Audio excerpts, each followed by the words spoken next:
What's up, guys? Today, I'm going to be ranking every single Ice Age game so that you don't have to. Anyways, without further ado, let's get started. Starting off, we have the first game, which came out only exclusively for the Game Boy Advance. Now, in this game, you get two different types of levels with two playable characters.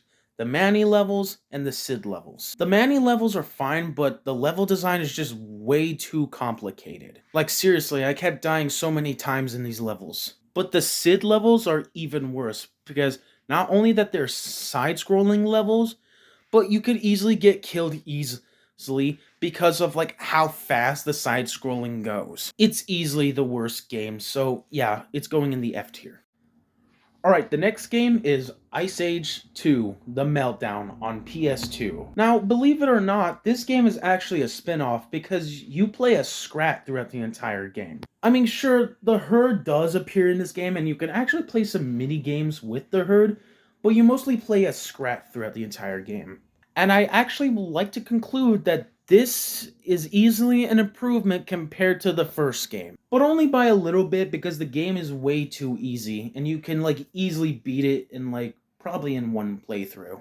I also found that some of the game's level design was super confusing and like didn't know how to do some specific stuff in the game since after all, it was my first time playing the game, so yeah. But there was one questionable level that made me want to put bleach in my eyes.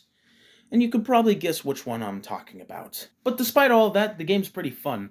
The graphics look good, and the game's music is pretty decent. So yeah, overall, it's going in the B tier. Next up, we got Ice Age 3 Dawn of the Dinosaurs on PlayStation 3. Out of all the Ice Age games I've played, this one is easily my favorite one. Like, I'm actually being serious. I can't even explain of how this game was so much fun for me. It was just like so good compared to every single Ice Age game I've played for this video. The game's graphics were so good, and the music was pretty decent. There was some music from The Meltdown that was taken and put in this game, but overall, still decent music though. And playing as 6 different characters from the movie is what made the experience so much fun for me. So yeah, this game is easily going up at the S tier spot. Next up, we have Ice Age Continental Drift Arctic Games on the Wii. And damn, that was such a long title.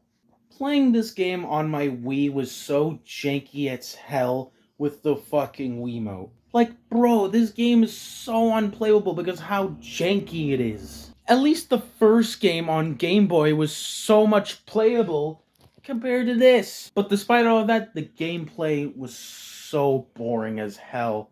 And the story was just so short, if you can even call that a story. This game is basically just trying to rip off Sonic and Mario at the Olympic Games, but with Ice Age in it.